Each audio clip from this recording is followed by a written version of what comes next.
Our News is brought to you by Alive. Tonight on Our News, an inspection of the guard as the Royal Duke and Duchess of Cambridge arrive in Nassau. Plus, the Duke expressing sorrow over slavery ahead of his arrival.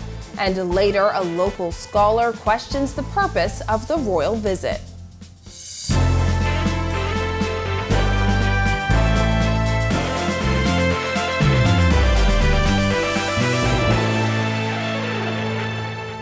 Welcome to Our News, and thanks for joining us. I'm Christina Dragovich.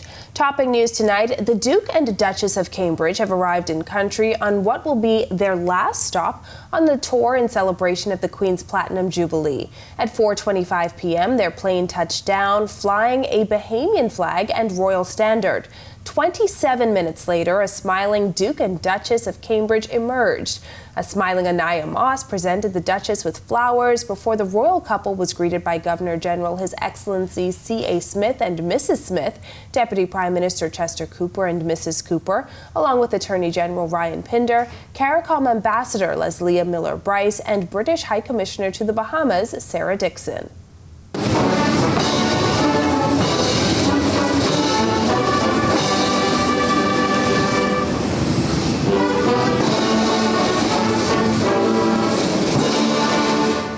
The Bahamian national anthem signaled the next phase of the arrival, an inspection of the honor guard by Prince William, who took time to chat with several members of the police and defense force. He was guided by Police Commissioner Paul Roll and Defense Force Commodore Dr. Raymond King.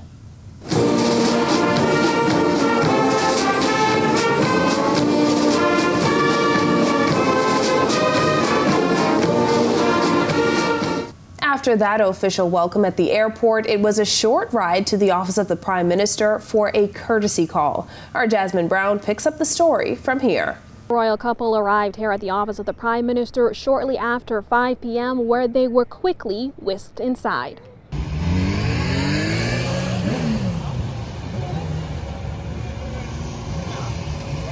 The convoy, led by an electric car carrying Prince William and his wife Kate, arrived at the delegation of Prime Minister Philip Davis and Mistress Davis, along with other members of cabinet, and were warmly greeted. Prime Minister did say to me, "Come to Bahamas soon." So yes, here we are. It's about a year early, so first of all, let's like to welcome you. The royals are on a week-long tour of the region, visiting Belize, Jamaica, and now the Bahamas for a series of engagements to celebrate Queen Elizabeth's Platinum Jubilee year, marking 70 years on the throne. The Davis administration has said the royal visit is the country's chance to showcase the vast talents of local artisans and creatives, as the Duke and Duchess visits New Providence, Abaco, and Grand Bahama. Additionally, they say the visit will shed light on areas such as education, healthcare, and climate change. Reporting for Our News, I'm Jasmine Brown. Thanks, Jasmine. Join RTV tomorrow morning here on Channel 212 and streaming on the Our News Bahamas Facebook page starting at 9 a.m. for live coverage of the royal visit to Sybil Strawn Primary School, the Garden of Remembrance, and Rawson Square. Well, Prince William expressing his sorrow for slavery as Rastafarians say they will protest imperialism and the slave trade on Friday. Prince William, who is second in line to the British throne, made the comments on slavery while in Jamaica. While the Duke of Cambridge expressed his profound sorrow for the slave trade, he stopped short of the formal apology that activists want. The comments were made in a speech given in front of Jamaican Prime Minister Andrew Holness and other dignitaries. In it, the Duke of Cambridge called slavery abhorrent and said it should never have happened. Chair of the Bahamas Reparations Committee, Dr. Nyambi Hall Campbell Dean, says CARICOM is requesting a specific apology. If you follow the 10-point plan for reparations that is outlined on the CARICOM Reparations Commission, there's a full outline of not requests, but really demands that the CRC is making to these former colonial masters, which range from a full and formal apology to debt cancellation. No word yet on where that Rasta protest will take place on Friday. Meanwhile, the Royals are scheduled to begin tomorrow at Sybil Strawn Primary School before meeting with healthcare workers who battled on the front lines during the COVID-19 pandemic. The next stop will be a regatta at Montague Beach before a reception at Bahamar in the evening. As for protesting, Dr. Hall Campbell-Dean says her committee supports the Rastas. We had not planned a protest, but would support any movements that that do protest in the sense of highlighting the role that the Crown has played in the crimes against humanity. As the Bahamas welcomes the Duke and Duchess of Cambridge, a local Bahamian scholar and professor looks toward a Bahamian future without the monarchy. Cale Campbell reports. Britain and her monarchy are not coming to save us from anything. All right. So I think that is the discussion that we need to have. It's a symbolic relationship. Is the symbol serving us well? And do we really need it? Bahamian scholar and playwright Dr. Nicolette Bethel questioned the purpose of the royal visit in the days of a modern Bahamas, while also questioning the Bahamas footing much of the bill. I don't think that the Caribbean is a major part of the Commonwealth for the royal family, but maybe it is part of their, I don't know, maybe it's part of their identity. Maybe it's the kind of royal visit that's done by a future king. I don't know what the purpose of it really is, or maybe it is a show of monarchy and a test of the strength of monarchy, given the fact that Barbados just became a republic. Bethel says she sees the possibility of the Bahamas leaving the Commonwealth in the future, possibly even this decade. People need to understand what being a republic is, right? It doesn't mean that your system of government necessarily changes. There are many different kinds of republics. We tend to think of republicanism as being only as it is expressed in the United States of America. But there are many different forms of republicanism that exist. Barbados has one form, Trinidad has a form, Guyana has a form, right?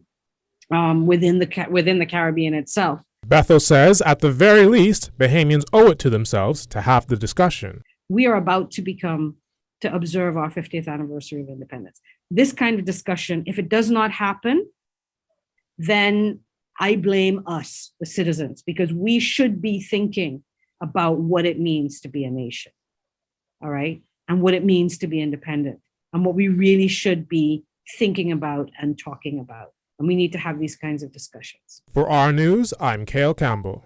Slightly breezy conditions. Meteorologist Greg Thompson is in the Weather Center with the details. Thanks, Christina. Welcome everybody for our first look at weather on this warm Thursday evening. Temperatures near the 80-degree mark. Once again, it's breezy outside. Those winds are still out of the south-southeast at 14 miles per hour, and they are gusting at times. And your field-side temperature, look at that, very warm, 82 degrees. Satellite view, that ridge of high pressure across us is finally backing out towards the east, but that kept us breezy all day, and those warm temperatures with that southeasterly flow bringing in that tropical air mass. But all eyes are now paying attention to a frontal boundary that's making its way across south-central Florida. With some prefrontal activity across the southern portion of Florida, we could see some of those showers across the Grand Bahama and the Bimini area, as well as the Abacos later tonight. But that front will continue moving towards the south, should get in here by early tomorrow. That's your first look at weather. Your extended forecast is still to come. Still to come on our news, a parliamentarian pushes for Dorian heroes to be honored. And later, enough is enough. A local advocacy group speaks up on violence against women and children. Stay with us.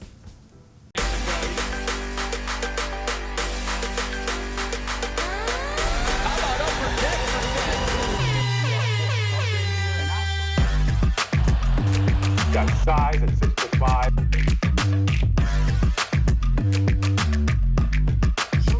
Hi, this is Shamika.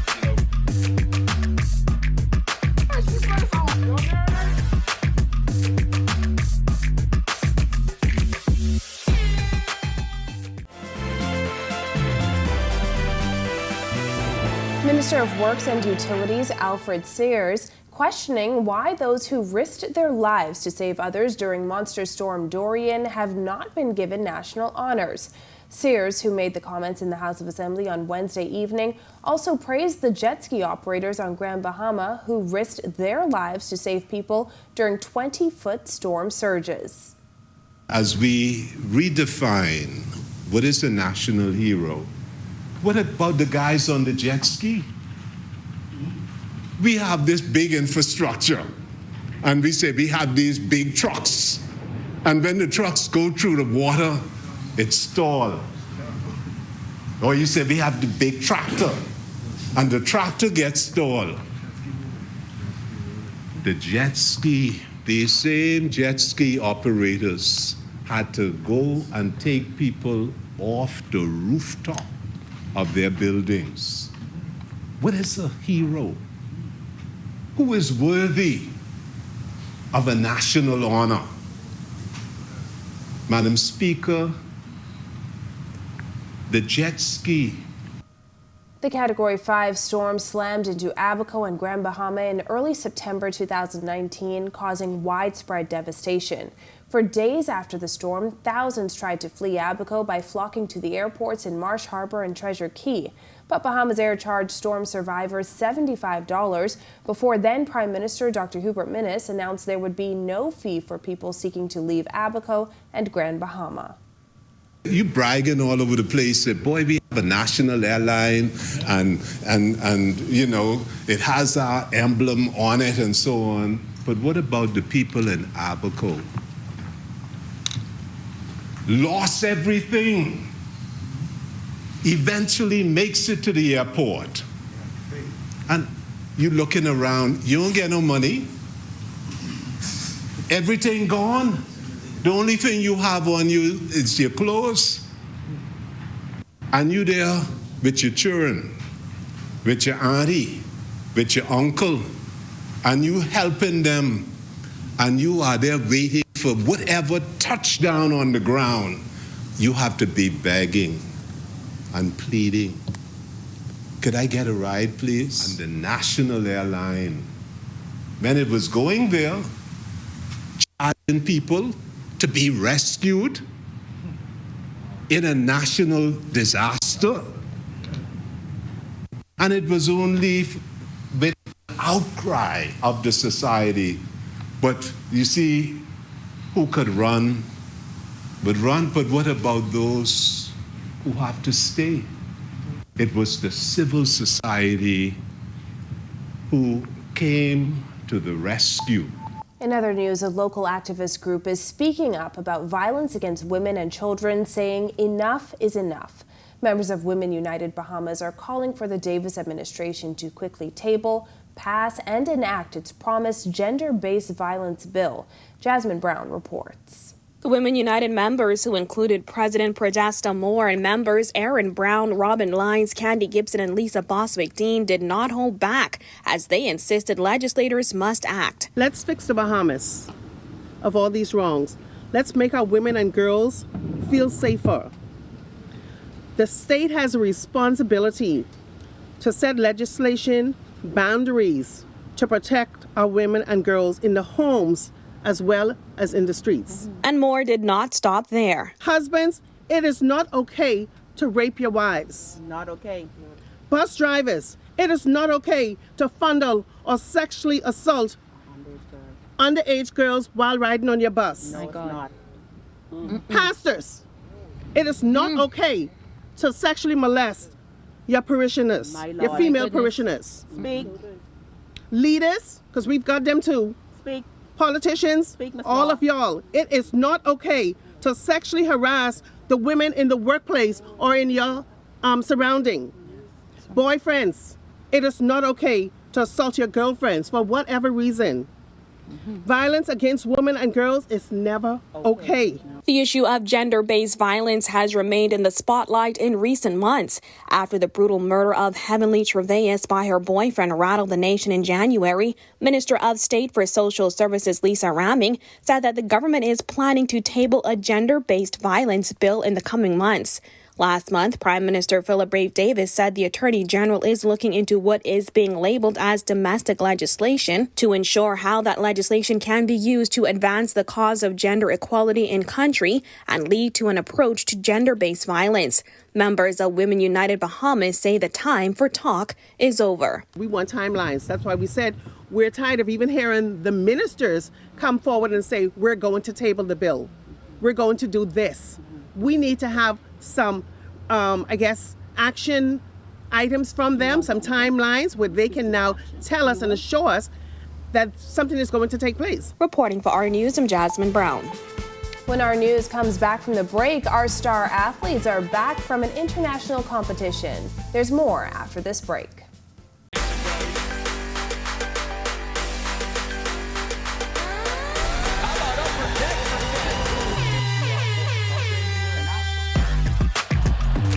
Got size at 6'5".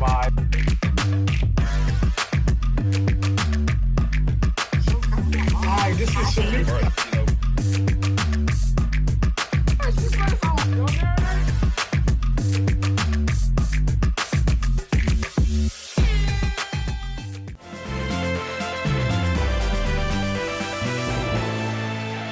This is our news. Welcome back. Gold medalist Shawnee Miller-Weibo and newly minted silver medalist Devin Charlton returned home Wednesday after competing in the World Indoor Championships in Serbia. Sasha Lightborn reports. Shawnee Miller-Weibo placed first in the 400 meters in 50.31 seconds, while Devin Charlton placed second in the 60-meter hurdles in 7.81 seconds at the World Athletic Indoor Championships this past weekend. The duo arrived at Lyndon Pindling International Airport Wednesday before being whisked off to the House of Assembly to meet Prime Minister Philip Davis and other parliamentarians. Later, at the Thomas A. Robinson Stadium, a Junkanoo rush out welcomed them home. A teary-eyed Devin and humble Shawnee thanked everyone for their support. Just want to say thank you for giving me something to work towards. Just appreciate every moment I can get to perform and make the country proud. And it's always a pleasure to wear the Bahamian flag and represent you guys well, and also to be able to bring home hardware to celebrate with you guys. So thank you guys for all the support. We're just starting off our season and we're about to start the outdoor season, and obviously we have the World Championships again at the end of the season in Eugene. And so we're just asking all you guys to keep us in your prayers. And that all may go well, and that we may continue to represent you guys well. Minister of Youth, Sports and Culture Mario Boleg making a very big promise. I could assure this country that myself, along with the leader of the country, the Honorable Prime Minister, we take sports very seriously. And you will see that as time goes on. We're going to invest whatever we have to invest in our athletes to ensure that this country is represented well in all disciplines. Deputy Prime Minister Chester Cooper gave this challenge to the corporate community.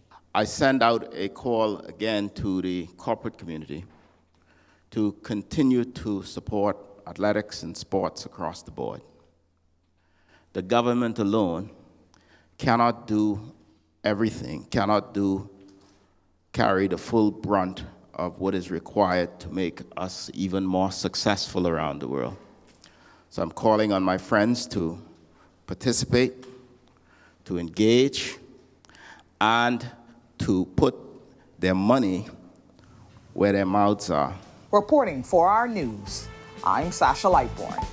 Trees in the ground as Miss Bahamas helps spread the message of conservation, and Greg is back with our extended weather forecast. That's coming up when our news returns.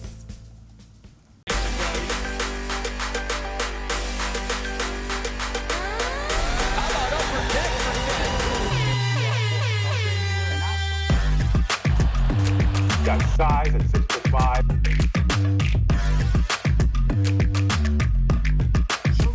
Hi, this is Shamik.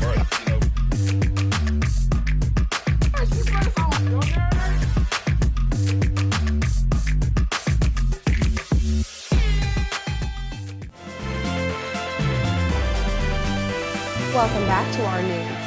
In recognition of Forestry Awareness Week, Miss Bahamas Universe Chantel O'Brien and the Department of Environment planting a tree at the Centerville Primary School. Principal Audrea Smith-Lewis says visitors will also speak to a class of 6th graders about the importance of protecting the environment. The reason why that particular 6th grade class was selected is because the teacher that's responsible for that class and a lot of our students are a part of the Bahamas National Trust Discovery Club. And so we thought it was fitting to have Miss Bahamas and the forestry unit speak to those students. We feel that this message can resonate with our students because we need to sensitize them, educate them to things that they can do as it relates to conservation. O'Brien says she's excited to be a part of the initiative. Forestry assistant Amano Williams says planting trees will yield tremendous benefits for the environment. I will be speaking with the students today, and it's actually my second time this year back here at Centerville, and so I'm excited about that. And it's just about reinforcing a lot of the things that they should know, being able to be confident in what it is that they're doing, but even more so being able to be confident in knowing that everything that's brought forth towards you is important. So the fact that we're talking about sustainability, planting trees, these are things that are important that should be taken seriously, and so that we shouldn't take anything for granted, especially our environment. And the importance why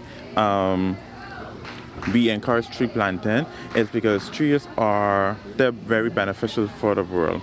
They provide clean air, they cool down the earth, your homes, we get food from them, medicine, everything. Well, some rain expected early on Friday. Greg is back in the Weather Center with the details. Thanks again, Christina. Welcome back, everybody, for our second look at weather. That high pressure across us is finally making its way back out towards the east. That's paving the way for a frontal boundary now across South Florida. That high kept us rather warm and windy today. We expect the winds to continue throughout the remainder of the night. This frontal boundary will continue to sag towards the south. Showers and thunderstorms will begin to affect the northwest Bahamas late tonight and into tomorrow, with that front making its way into the northwest Bahamas early in the morning. So more showers and thunderstorms in the forecast, but behind that we expect a nice change in the air mass, and that will continue for a couple of days as a dry air mass will be invading us. But as I mentioned, showers and thunderstorms will remain in your forecast tonight through tomorrow. Boating forecast for the northwest and central Bahamas tonight through tomorrow. Caution flag still remains in place. Those winds will be out of the south-southeast, 15 to 20 knots. Your sea is running 4 to 6 feet over the ocean. Your low tide will be at 7:35 tonight. For the southeast Bahamas, caution flag in place for you guys down there as well. East to southeast winds, 15 to 20 knots. Your sea is a little more choppy, 4 to 7 feet over the open waters. Here's a look now at your Family Island weather and temperatures for tomorrow.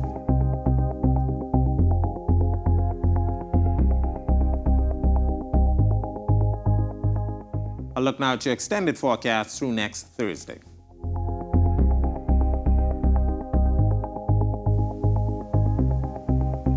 After we get this frontal boundary through here tonight through tomorrow, expect some nice weather for the weekend. Back to you, Christina. Thanks, Greg, and thank you for joining us for our news tonight. On behalf of the entire team, I'm Christina Dragovich. We'll see you right back here tomorrow morning and streaming on the Our News Bahamas Facebook page at 9 a.m. for live coverage of the royal visit. Have a beautiful evening, Bahamas.